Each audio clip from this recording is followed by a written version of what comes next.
की, सुनोगे? एक कौवा था, वो प्यासा था। ये देखो, ये कौवा है, ये बड़ा है, ठीक है।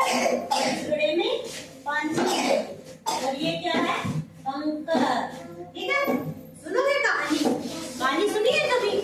किस किसने कहानी सुनी है? कोई की कहानी सुनी है? वो देखो सामने वो रहा कुआ, वो देखो वो रहा घड़ा।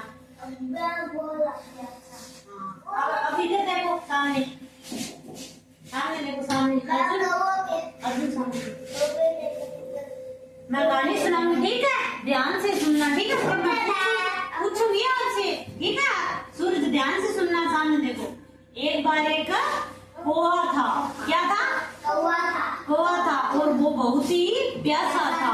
उसे प्यास लगी थी, बहुत ज्यादा प्यास लगी थी। गर्मी का मौसम था, और गर्मी में प्यास लगती है ना, तो वो कौवा ना, वो पानी की तलाश में इधर उधर जाता है कि मुझे पानी मिल जाए, पानी मिल जाए, ठीक है? तो मैं पी लूं और अपनी प्यास बुझा दूं। हाँ, तो वो उड़ता उड़ता ऐसे, उड़ता उड़ता कैसे उड़ता है कौवा? ऐसे उड़ता उड़ता कभी इधर जाता है, कभी इधर जाता है। तो उसे एक घड़ा दिखाई देता है। घड़ा देखते ही वो सोचता है कि इस घड़े में पक्का ही पानी होगा।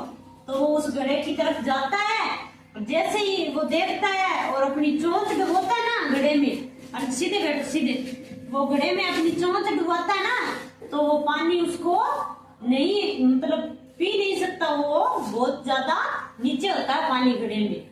तो वो सोचता है कि इस पानी को कैसे मैं ऊपर लेकर आऊं और फिर पी जाऊं। तो वो कंकर इकट्ठे करके लाकर उस घड़े में डाल देता है। क्या डालता है? घड़े में कंकर डालता है, तो वो पानी ऊपर आ जाता है। सीधे बैठो अर्जुन, सीधे। तो वो पानी ऊपर आ जाता है, और वो पी जाता है पानी को, और बहुत ज्यादा खुश होता है। सोचता है मेरी प्यास तो बुझ गई। वो पानी पी के खुश होके उड़ जाता है। तो कभी भी कोई भी चीज ढूंढने से जरूर मिलती है, ठीक है? अब मैं आपको दूसरी कहानी सुनाऊंगी, ठीक है? सुनोगे? सुनोगे ना? अच्छे से सुनना, सीधे बैठो। एक बार एक कछुआ था। हाँ, शाबाश। एक बार एक कछुआ और एक खरगोश था। सीधे बैठो। एक बार एक कछुआ और खरगोश था। तो एक बार जंगल में एक प्रतियोगिता रखी। तो खरगोश खुश हुआ कि कछुआ तो धीरे धीरे चलता है, ऐसे धीरे धीरे चलता है, और मैं तो जल्दी जल्दी तेज दौड़ता हूँ ऐसे, तो मैं कछुए को हरा दूंगा।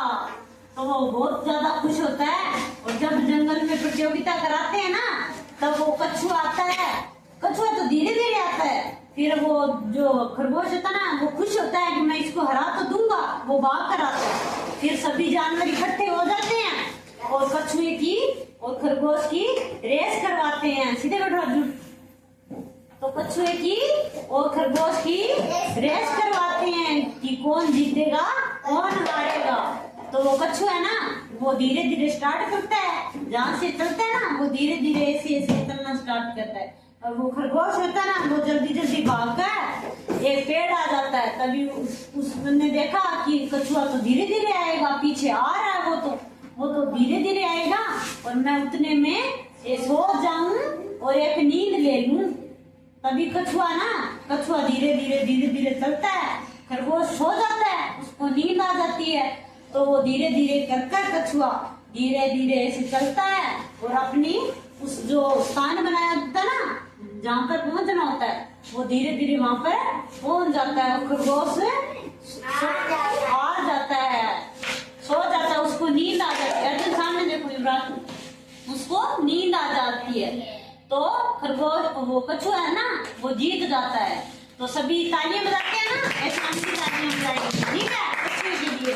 तो इससे हमें क्या सीख मिलती है कि धीरे धीरे निरंतर चलना चाहिए, और कभी भी घमंड नहीं करना चाहिए किस चीज पे, अपनी चाल पे, अपने रंग पे, रूप पे, ठीक है? अच्छी लगी ना कहानी? बढ़िया थी ना कहानी? तो कौन सी कहानी अच्छी लगी, कौवे वाली या कछुए वाली? दोनों ही। तो पीछे कौन रह जाता है? पीछे कौवा नहीं, खरगोश रह जाता है। और जीतता कौन है? कछुआ। जीतता कौन